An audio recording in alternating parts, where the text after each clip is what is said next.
Welcome to the first Crumps Barn Studio podcast. My name is Lorna Brookes. I'm the main editor at Crumps Barn Studio, a publisher based in the Cotswolds.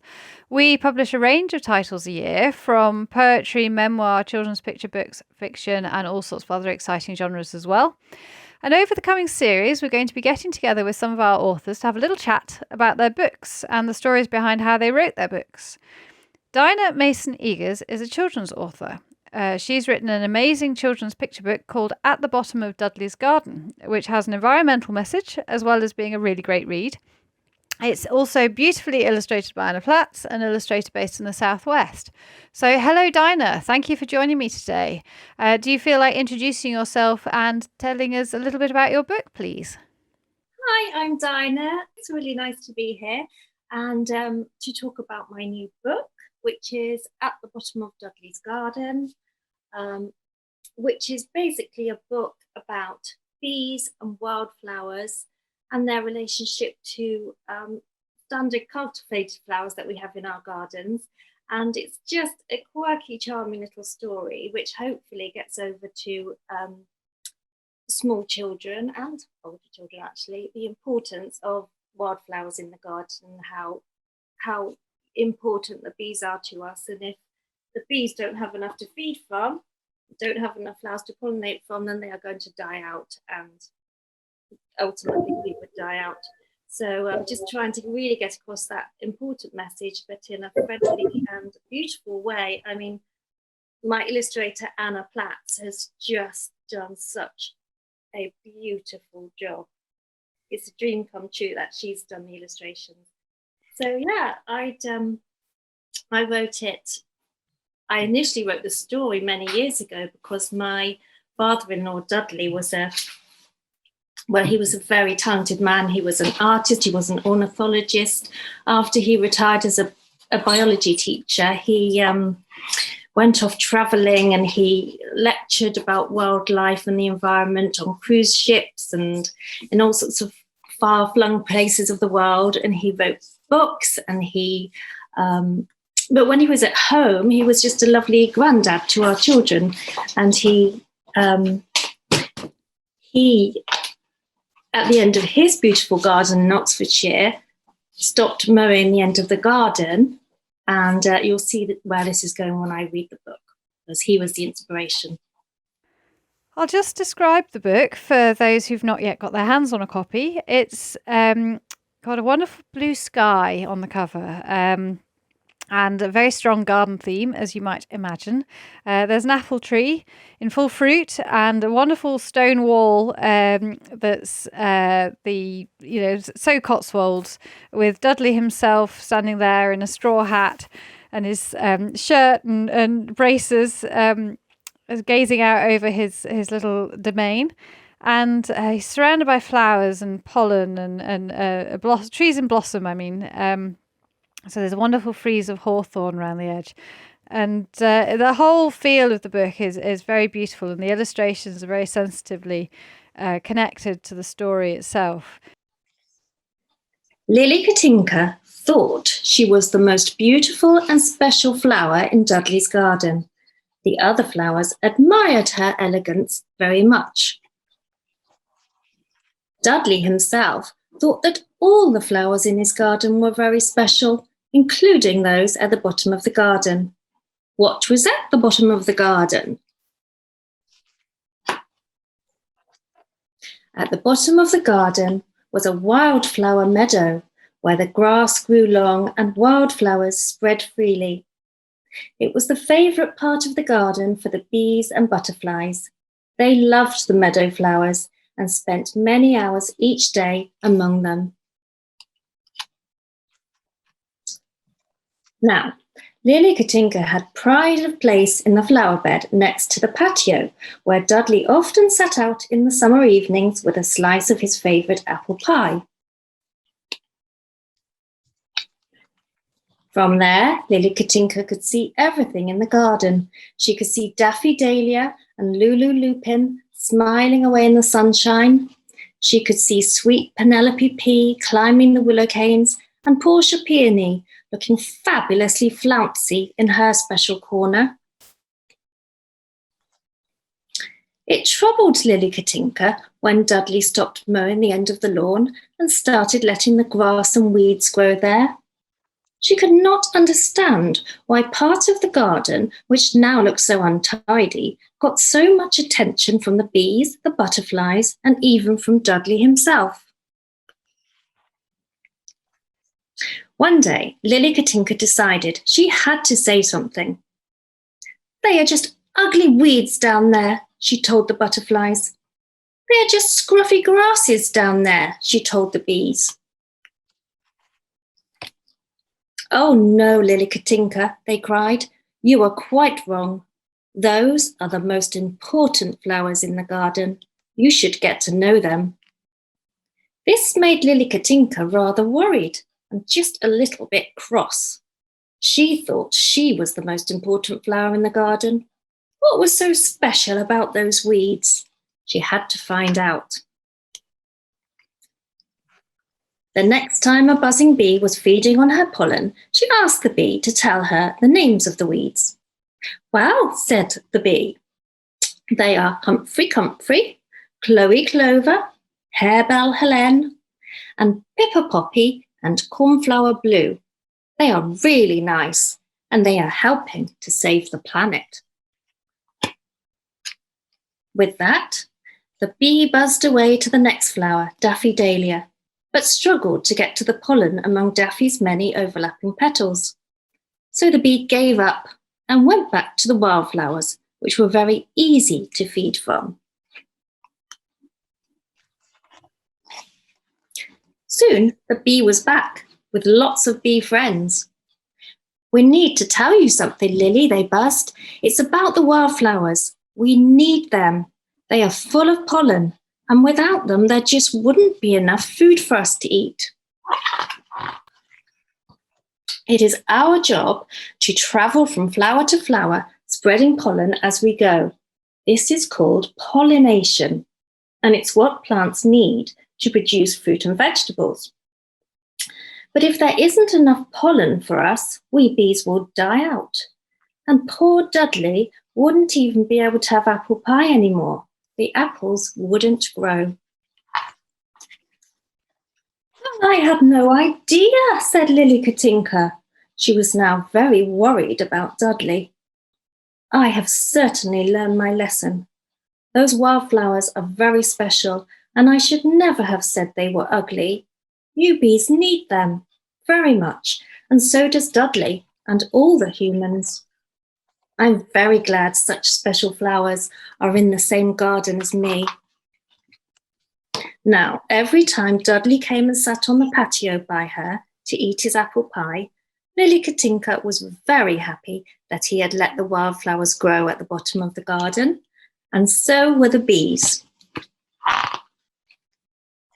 At the bottom of Dudley's garden, Humphrey Comfrey, Chloe Clover, Harebell Helene, Pipper Poppy, Cornflower Blue, and all their wildflower friends were very glad that they were now welcomed into the garden by the other flowers.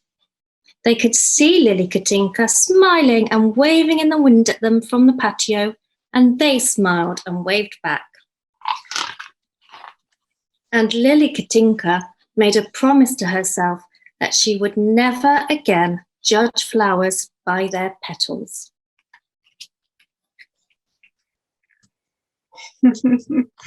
Lovely. Thank you, Dinah. Well, thank you for that lovely reading.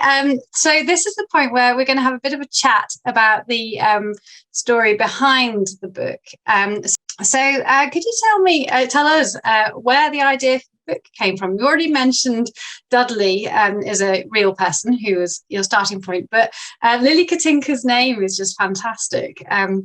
Where did that come from?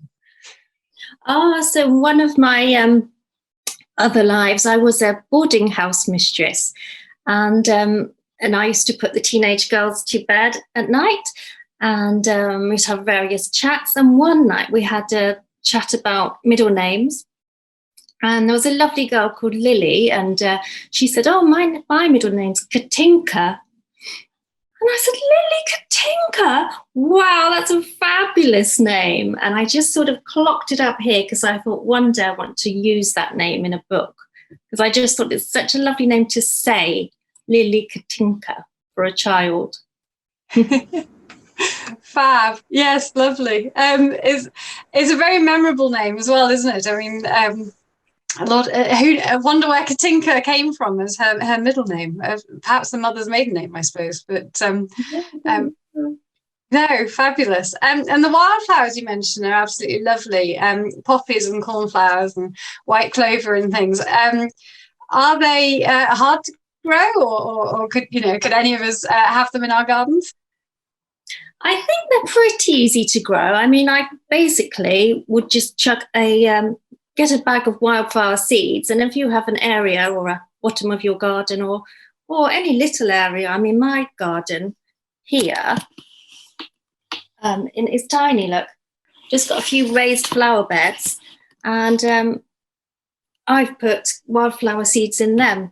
I've got actually a bigger garden out in France where I have a bottom of the garden which has lots of wildflowers in, but I think if you sprinkle wildflower seeds in any area that you like and just see what comes up, but I know poppies come up very easily and they're great. And yeah, cornflowers definitely spring up, and then others, it's just sort of see what comes up and see what you like, and the ones you like, plant some more of them. But I think the bees and butterflies like all flowers. So, I mean, they love Lily Katinka too, and they're going to be able to pollinate from her. But it's just about the openness of the flower so that they can get to the stamen and the stigma. And wildflowers are particularly easy for them for that. And they like flowers sort of all through the flowering period. So in the spring, there are certain flowers like bluebells and foxgloves that they love climbing up the little bells of. So they're great pollinators. And then in the summer, things like lavender, the bees absolutely love. I've got lavender planted around my apple tree out there, and they love it. And then on into autumn, trying to think of, I mean, sure you all know flowers that are good in the autumn. But yeah, it's just getting things for them to feed from and get their pollen from for as long a stretch as possible over the flowering season. That's a really great point you make about managing with the garden you have. I mean, Dudley's got this wonderful, luxurious garden with he's got scope for turning over the bottom of his garden to wildflowers, which must look spectacular. But obviously, some of us have got very small gardens, as you mentioned yourself, Dinah, that your garden's quite a sort of small urban garden. But one of the things I find particularly hopeful about this book is how it's about what you could do within the scope, the space you have, and I find that quite lovely in a book about the environment. That it's got a hopeful message. It's not too focused on everything that's going wrong, and it's actually a rare opportunity for talking about what we can do and what a difference it can make. That's a really good point, isn't it? Yeah, I mean, I do have some plans up my sleeve for a sequel, which are another great environmental theme. I was thinking about insects for the next one and log piles and things like that, which I think you can have in any size garden, really. Or like even in my tiny little garden here, you can do things like little bee house or bee hotel, they call them. Yeah, there's all sorts of things you can do on small or big scales, I think. So my Auntie Yona here said to me, have you watched the Earthshot Awards? So then I'd recorded them and I started watching, and I was so pleased I did, because people made these brilliant efforts across the world to make environmental impacts in their ways that they could ingeniously think of.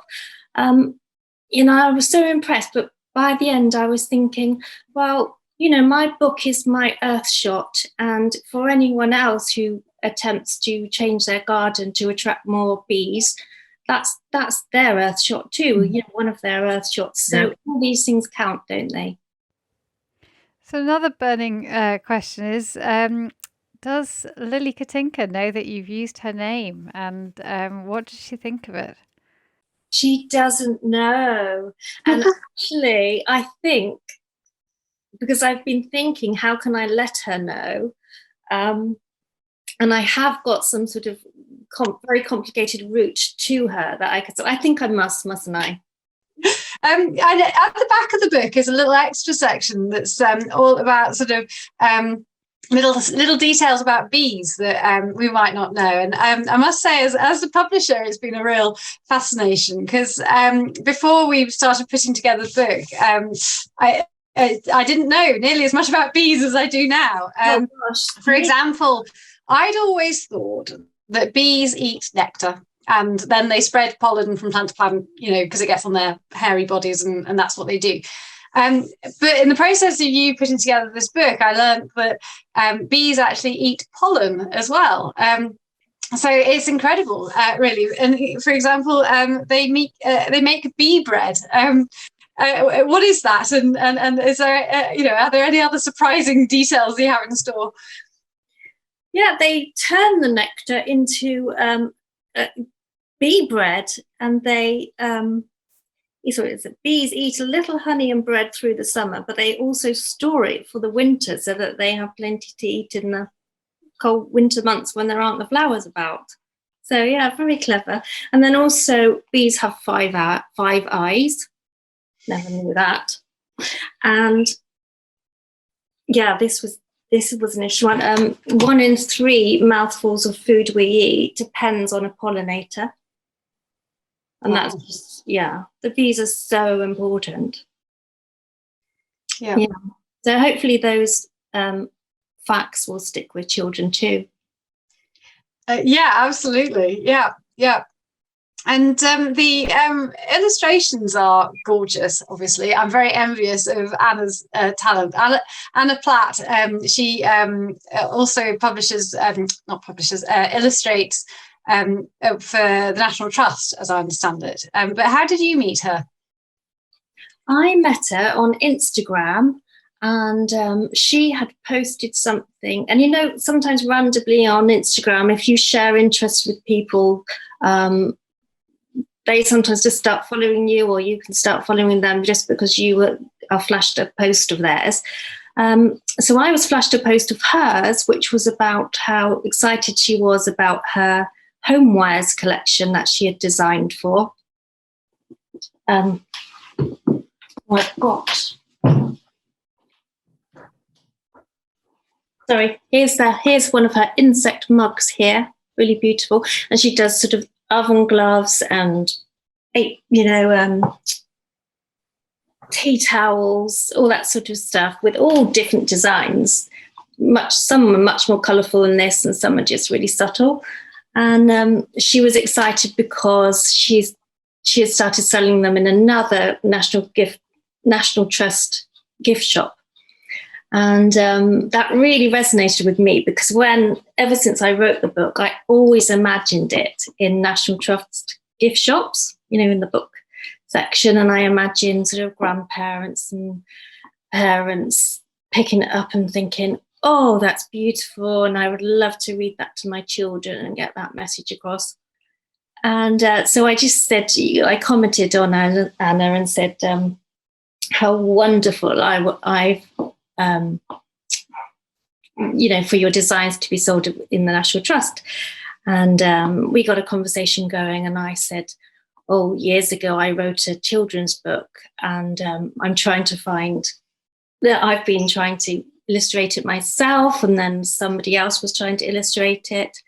And your designs are just the sort of style that is what I've always imagined and dreamed of, because I think you got to get it just right, just how you imagine it. And I'm so glad I did wait out for her, because then she said, oh, that's really interesting, a children's book. And I said, have you ever illustrated a children's book? And she said, no, I haven't, but if the right one came along, I would love that. I said, then I messaged her separately and said, would you be interested in reading my book? She said, yes. And she just came back and she said, I absolutely love it, and I would love to bring that to life. And then it all happened really quickly, and it was very serendipitous, we both said. Yeah, and didn't you say in a previous conversation with me that you actually first started writing the story about 10 years ago? So your journey of finding an illustrator that sort of matched your vision has been quite a long one. Yeah. And finding the right publisher too. So yeah, I think I'm with the perfect team now. Absolutely. Very happy to be part of it, I can tell you. So Dinah, over the course of sort of discussing this book sort of today and in the longer term, one of the elements that's very important to you is obviously sharing ideas with children. People have sort of talked about, what plants to grow, and you've suggested, I don't know, well, the flowers that are mentioned in the book is obviously very important to the poppies and the cornflowers.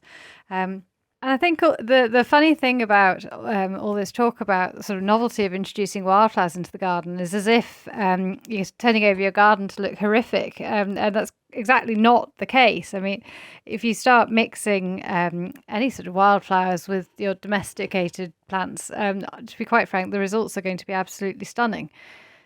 Maybe that's another lesson we need to learn, isn't it? Maybe we shouldn't be quite so in control of our gardens, and to sort of see what happens. And also another message of the book, not judging flowers by their petals, which I love that message for children. Not judging by appearance. Absolutely. To be honest, I find it incredible that so much can be covered by one small children's picture book where you set out to talk about pollination, and we've covered everything from the sort of wildflowers you could introduce to your garden to the habits of bees and what they live on through the winter and how we need them and what we can do to help. And I think that is a wonderful note to end on. So thank you, Dinah, for joining me today. Thank you for sharing your wonderful book with us and reading it so nicely. To anybody who would like to get a copy of At the Bottom of Dudley's Garden, it is out now and available through all the usual places, your local bookseller and online. If you'd like to join us for our next podcast, our next guest will be talking about life on a sheep farm. Thank you very much from me at Crumps Barn Studio, and thank you, Dinah. Thank you. Bye. I hope you'll join us next time.